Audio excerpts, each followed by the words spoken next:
Hi everyone and welcome to my place. If you are like me and have had issues trying to grow the perfect topiary to grace the entrance of your front door, or you want a topiary for somewhere inside your house, I have got you covered.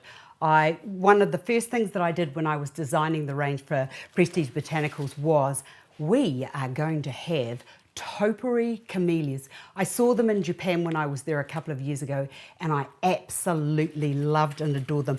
Look at this little pink one here. I wish I could remember its name that I copied it off, but I can't. But it's absolutely beautiful and they all come with nice long stems because I didn't know how long you would need them. So you are going to have to cut them and I'll show you how to do that in a moment. So that's the pink one.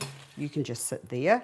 And this is the white one, which is, oh, look at that. How fabulous is that little darling in there? Oh, fabulous. Right, the next thing you're going to need is 2 containers. Now, because I want this to be a little bit French inspired, I've got lovely urns. Now, this is a big, heavy cast iron urn, which is going to be perfect at my front door so that wind getting in there isn't going to give it any kind of, well, it's going to stay sturdy and in its place. So I've got the black cast iron one here, or I've got this lovely white one with or the creamy one or stony coloured one that's got all the embellishing around there. Either or, whatever you have got.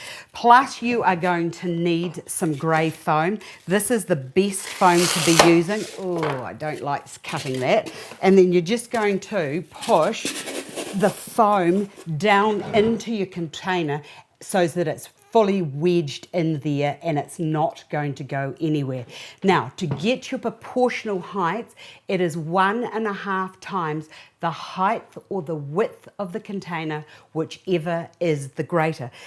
Also, you have to bear in mind that the stem is only going to go to there. So that 1.5 times needs to be from there up to about here. So, or you can have it whichever way you want it. It doesn't really matter, but that's to get your proportional heights.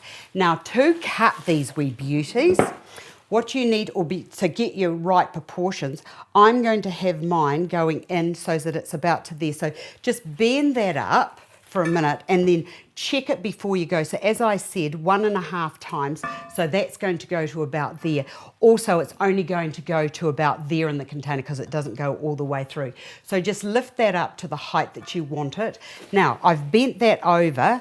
These things here are called side cutters or wire cutters, and they are fantastic. What you need to do is to get that into there, like so, and then you, as you apply pressure, cut. Oh, it's not quite doing what I thought it was going to do.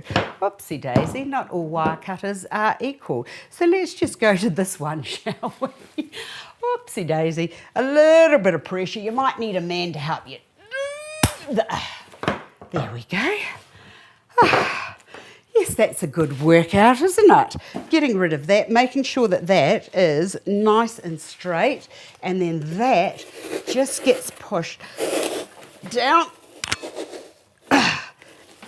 and in to there, all the way in. Oh, and if it's a wee bit bendy, you might just have to bend it over till it sits straight because we are creating this topiary, not nature.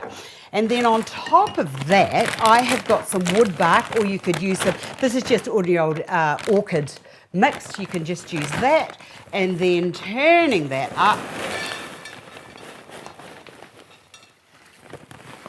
pour that into there, move it all around, and there you have the perfect topiary that is always going to look beautiful. Second little tip from me, don't put it outside in the daylight because it won't perform very well for you and it will get what I call the blue death, which means that the leaves will over time go a horrible, hideous blue. So there you have it, a topiary in moments from me. Hope you've enjoyed this. I've enjoyed sharing it with you. See you again another day.